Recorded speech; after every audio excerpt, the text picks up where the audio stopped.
인터넷 사기, 떼인 거, 뭐 이런 것 때문에 여기 뭐 하나 또 팔려 있길래 인터넷 최근 쇼핑몰 피해 이런 기사가 있으니까 보죠. 이 경우는 최근 대법원 판단인데 이거는 인터넷 쇼핑몰에 무슨 전자제품 같은 건가 봐. 상당히 큰 금액을 보냈네. 보니까 6천 얼마를 송금했으나 주문한 가전제품이 배달되지 않았다. 그루빗이라는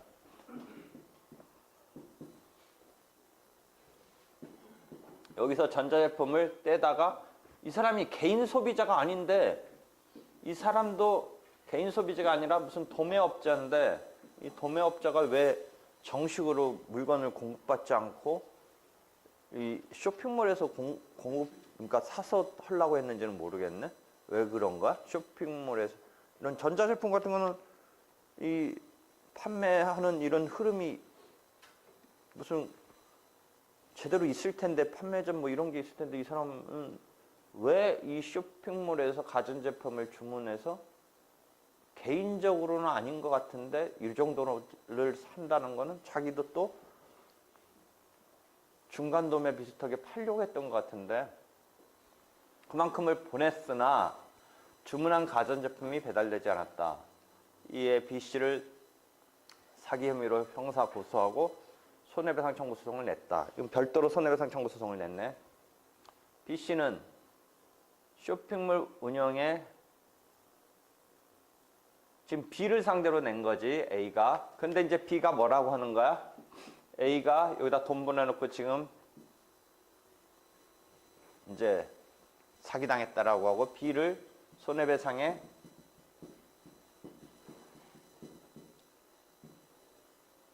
소송에 피고로 삼았더니 B가 뭐라고 이야기해? 자기는 실질적으로 운영한 게 아니고 자기도 속아서 이렇게 했다.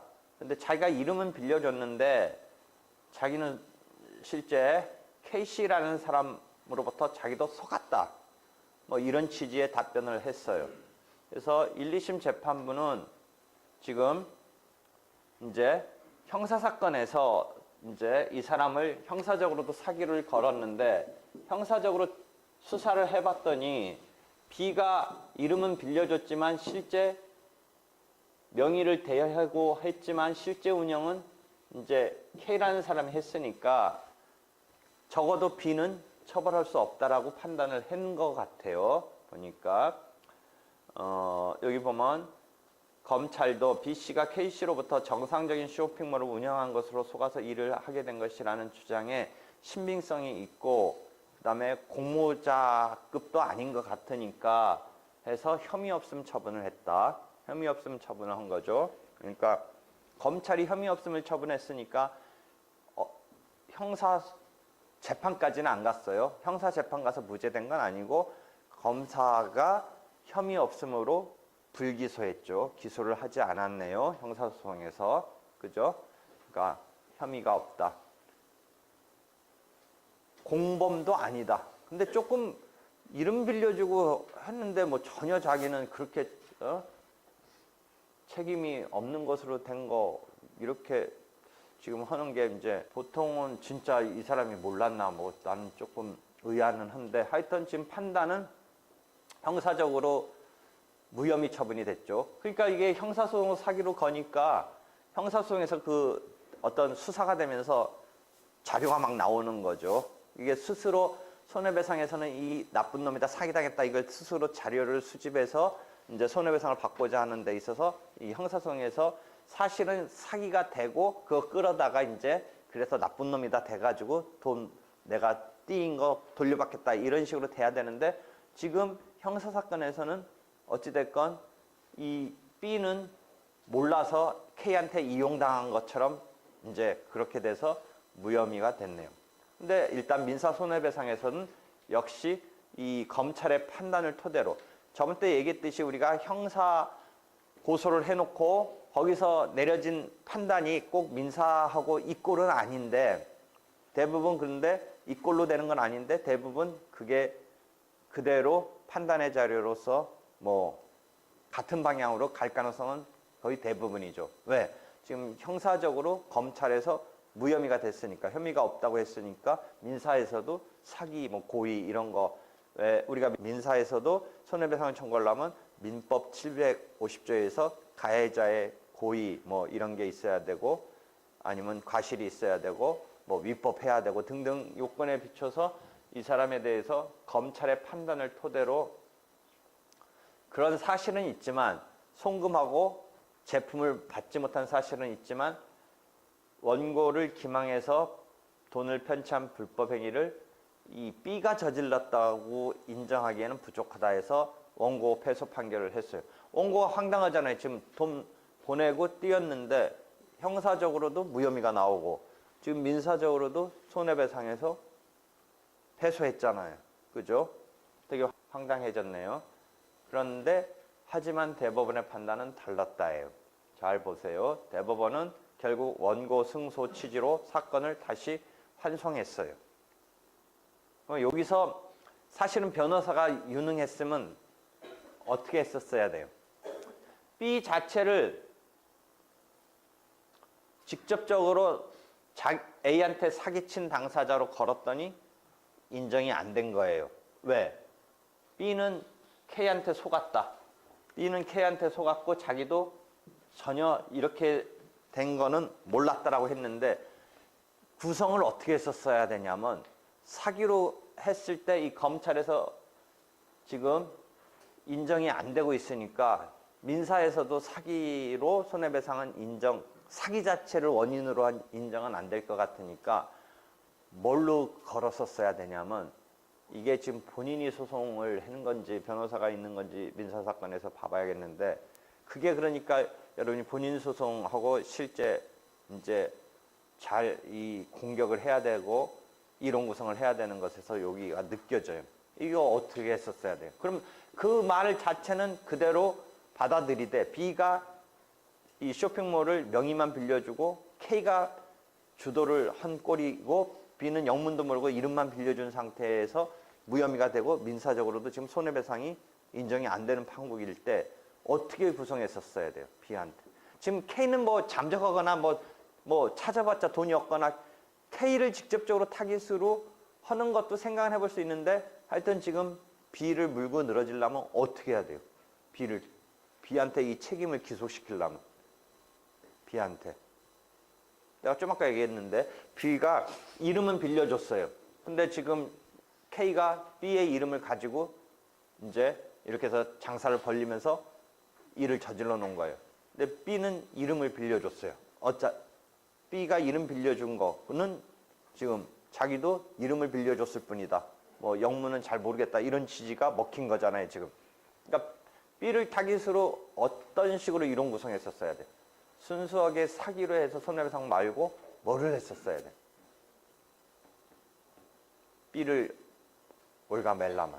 사기는 지금 안 된다고 하니. 사기는 안 된다고 하니. 응? 여기서 유능한 조언을 해주고 공격을 하고 결국 돈을 찾게 해줘야 될 거 아니야. 응? 그렇잖아. 물론 K한테 타깃을 바꾸는 방법도 있을 수 있어. 근데 뭐 K가 그런 정도 되면 뭐 별 영향가 없을 수가 있으니까.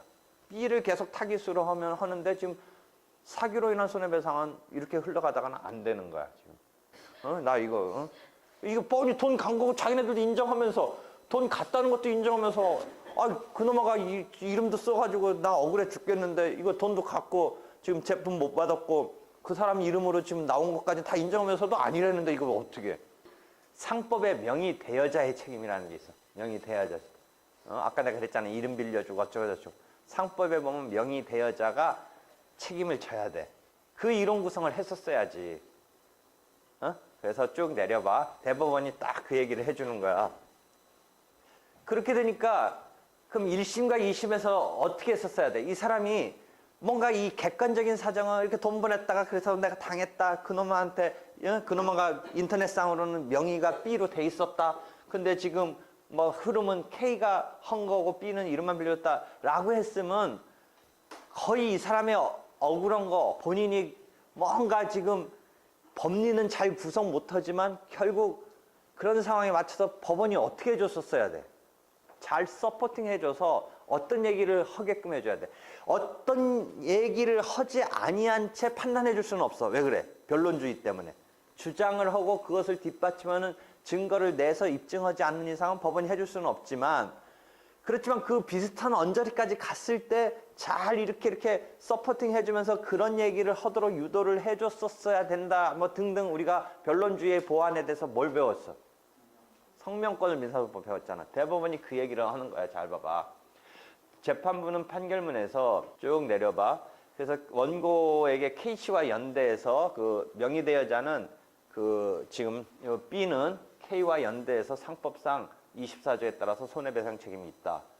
그런데 그래서 하여튼 돈 뺏긴 게 억울하다라는 취지로 주장하는데, 이런 주장에는 피고의 명의대여자 책임에 관한 주장이 포함되어 있으므로 그 원심은, 그러니까 1심, 2심, 항소심은 성명권을 적절히 행사해서 그 주장 취지를 명확히 한 다음 이에 대해서 심리 판단을 했었어야 되는데, 그럼에도 불구하고 그런 심리를 안 해줬기 때문에 다시 사건을 심리 판단케 하기 위해서 원심 법원에 이걸 파기하고 환송한다라는 판결이 지금 내려진 거야. 이에 대해서. 그러니까 똑같은 사실을 놓고 이제 지금 소송에서 잘 어떻게 공격을 했느냐. 제일 좋은 건 사실은 뭐 그렇게 명의대여자 책임으로 공격이 딱 들어갔으면 제일 좋았지.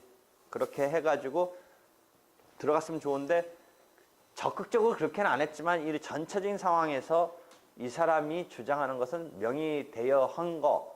그러니까 결국은 그쪽이 나 이름만 빌려준 거다. 그리고 나도 영문도 모른다라고 했을 때 빨리 명의대여, 그럼 명의대여한 건 맞으니까 너 그 한도에서 연대 책임 져야 되는 거 아니냐라고 했으면 제일 좋을 뻔 했는데, 설사 그렇지 않았더라도 이 전체적인 맥락에서 그런 쪽으로 지금 얘기해서 뭐 이 사람이 잘 못하고는 있지만, 말로는 잘 못하고 있지만 분위기상은 그런 얘기까지 하고 있는 건데 왜 법원이 서포팅을 안 했느냐, 성명을 했었어야 된다라는 걸 한 거지.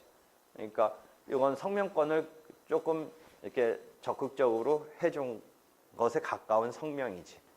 당사자의 주장 취지가 불명료, 불완전한 것을 커버해주는 급에서 조금 더 센 급의 느낌이지. 하여튼 그래도 이런 거는 성명을 해줬었어야 된다. 뭐 이런 식으로 해서 심리가 미진하다, 파기 환송하는 이런 판결이 지금 있었던 거죠. 그러니까 재판하는 게 어떤 건지 알겠어? 이렇게 재판이 되는 거야. 그러니까 변호사가 유능했으면 뭐 딱 그걸 그냥 들어가 버렸으면 된 거지. 그런데 이게 아마 본인 소송하고 막 본인은 사기당했다는 측면에만 몰두한 거지. 사실은 1심, 2심은 그냥 사기만 딱 아니다라고 해준 거야. 1심, 2심은. 너가 사기라고 하는데 지금 형사 고소해 놓은 것에서 무혐의 나오고 그랬으니까 이거는 아니다라고만 딱 그거에 대한 답변을 해준 건데, 대법원은 조금 더 나가서 이렇게 해줬었어야 되는 거 아니냐. 성명을 해서 이런 것에 대해서 헤아려서 심리를 했었어야 되는 거 아니냐라고 해서 파기환송을 했죠. 파기환송을 했으면, 이렇게 파기환송됐으면 이제 바보 아닌 이상 이제 명의대여자 책임 얘기하면 되지. 환송 받은 다음에는 그럼에도 나는 계속 사기만 주장할 거다. 이러지는 않겠지. 그러면 이제 명의대여자 책임 얘기하면 이제 뭐 그걸로는 명의대여 한 거는 B가 K한테 명의대여 한 건 맞으니까 그런 책임의 요건에서 연대 책임으로서 B는 뭐 적어도 이 금액 같은 게 손해에 해당하는 책임을 져야 되는 것으로 가겠지. 그렇지? 그렇게 해서 지금 인터넷 쇼핑몰 명의대여자의 책임까지 해서